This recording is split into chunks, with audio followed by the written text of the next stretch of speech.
I think the message for us when we work as a team, and I have got a fantastic team, I'm sure they'll all watch this, they are all fantastic, you're all fantastic. Every single member of my team brings something special to that team, which is why we won Team of the Year as well. Brilliant. They're proud as a team of and so you should be. Yeah. So you should be, because again, it's acknowledgement of you as a team. Yeah. And we talked again off camera about this, about leadership, Yeah. and I was saying to you, coming from the public sector now, working in the private sector, and with kind of combination of both, it seems a lot of companies are going the long way around. Yeah. They start with these kind of old-fashioned ideas of look after your Hierarchy. workforce. Well, yeah, that. Which needs to be there. But then they've kind of gone round now, and they're like, kind of, we need to kind of look after our people, I think is the latest thing. And like we were saying, it's shock. Yeah. Really? Yeah. Yeah, but absolutely. we were saying the scary thing about that though is it's not just people making informed decisions, going, running's not my thing. I know I could play lacrosse or tennis. They don't know. A lot of people. And you were saying to me, one of your big goals, if you want to tell us about that, is to narrow that gap between people that can, say, have a high level of wealth or don't. There should be no difference in how long they live and quality of life. Absolutely. Narrowing the health deprivation gap, which is getting wider and wider as time goes on. You know, you get your people that are living in affluent areas that have got great jobs, and they can afford the gym memberships and quite often recognise the importance of exercise and how that should be part of their day-to-day living. But why should there be that gap between how long someone lives because of your postcode or because you've not been given those opportunities and chances? Or you've been born into a particular Absolutely, area. yeah. And there's always those success stories of people that have, regardless of where they've been born, they've led their lives and found a path that's led them to where they need to be, want to be. But that can't happen for everybody. No. So it's about making sure the people that haven't got those same opportunities in life get given the opportunity to at least lead a healthier, happier life if they're given the right information.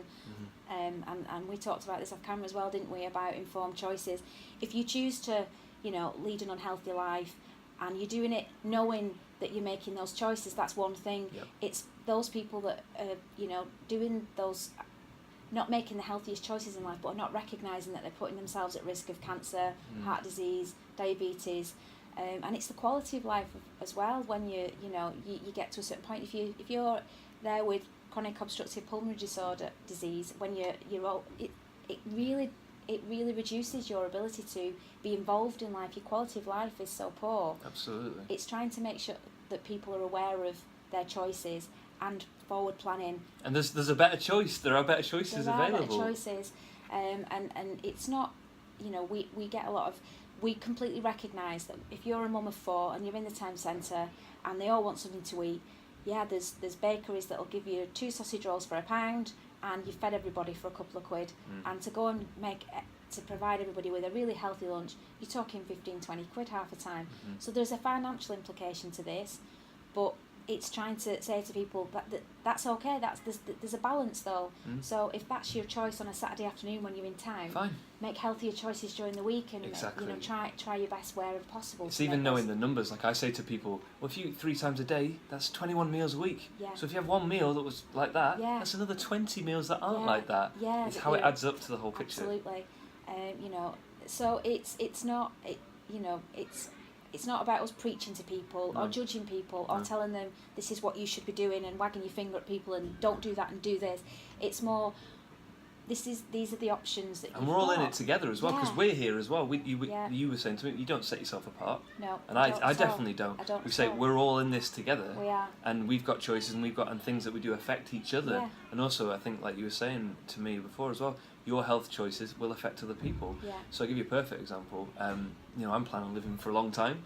So in order to do that, I have to do things that make that happen. Yeah. I think sometimes people say, well, I might smoke, I might get cancer, I might not. It's like, yeah, but if you stop smoking, say, think of it more like this. You might add, 7-10 years. Yeah. What would you do an extra 10 years of your life? Yeah. And it's letting people understand it from a positive side. Yeah. That they're, as well as quality of life and how they move and how they feel, they could get more life. Yeah. I mean, absolutely. what's better than that? Having more time. Yeah. I mean, the classic that we get to people, that are smokers or, heavy drinkers or whatever is, I could go out and get knocked over by a bus tomorrow. I hear that cliche time and time again, and it's true, that could happen. Yeah. But in 20 years' time, if you are still here, because that bus has never arrived that takes you out of the picture, bus. Then you're going to wish you'd make healthier choices. So it's about, it's sort of saying to people, and it's not about cutting everything out that you enjoy doing, I'm going out tonight with my staff team, and we're going to have a few drinks, but I've not drank all week. You're not drinking in the middle of the day. No. It's not taking place of meals. Yeah. It's not affecting your behaviour to do. Absolutely. Well, it might affect my behaviour later. I'll be for a honest couple with of you. hours. Yeah. But I think that's good, because that's so. That balance. I think we were saying before that again. So many things, it seems maybe through the internet or where societies go, become kind of very extreme one way or the other way, and we're saying neither can be good. I mean, I've taken things too far in the extreme for health.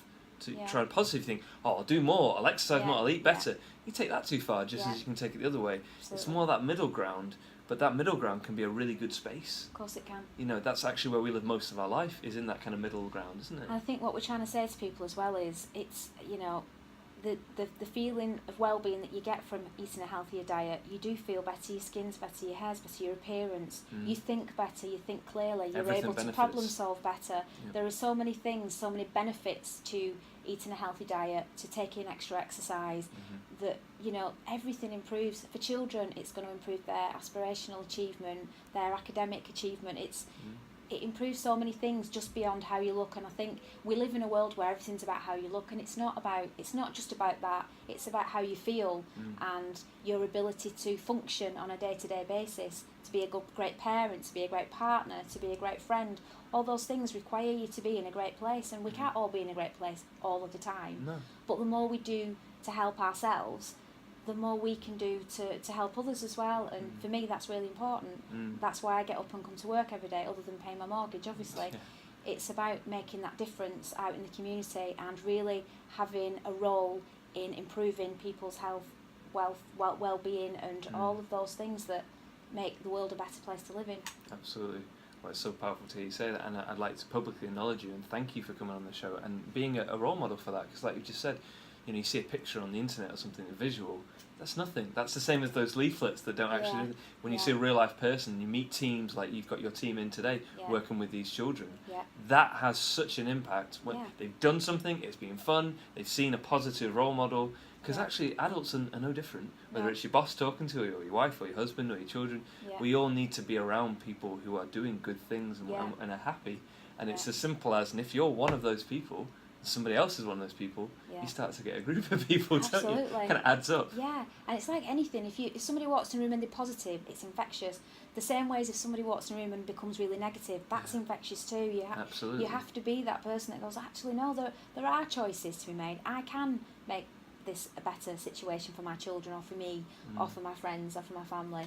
And you do have to be that person that stands up. And, Meghan Markle at weekend, there were loads of things about her when she was a young person, and she wrote that letter to Hillary Clinton around the washing advert. We all think that one person doesn't make a difference. What does my vote make? How does my vote make a difference? Actually, one person talks to somebody else, you become two people, and if that message spreads and people recognise the importance, then it does become a movement. It does change culture. It does change people's mindset, and that's what we're all trying to achieve. And as a company, ABL are really sort of trying to change the way that people view healthcare, and it should be involved, it should be engaged, it should resonate for people, it should mean something.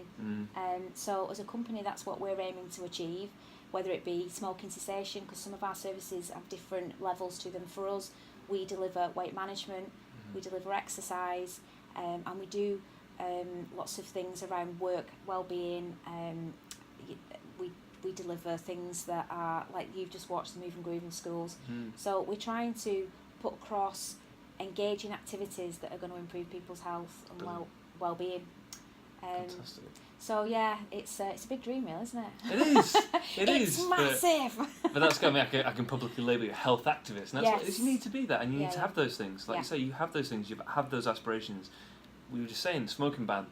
Yeah. It came. Nobody believed when I was sort of in my 20s, going, I don't want to be in. I don't want to go to a pub and come home having breathed everybody else's second-hand smoking. That feeling when you got up night after and your hair still smelled of smoke, and you took your clothes off and they were all. It was like, nobody experiences that now. So my son, who's just about, he's 20 and he's just this last few years started going out. He's never experienced that, going in a pub and coming back and smelling of other people's cigarette smoke. So I'm glad that my children don't have to experience that, and I feel a part of the movement that made that change. Absolutely. So it's trying to get people to recognise that yes, you know, one voice in a crowd doesn't necessarily make a difference, but the more we talk and the more we try and shift the culture on things, the more we can get that sort of movement towards a healthier environment for everybody to be in.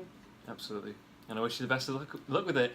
Congratulations on winning all your awards. Thank you for coming on the show. Have a great night out with your team. Thank you very much. All right, thanks guys for watching. Cheers. Make sure you like and share and subscribe.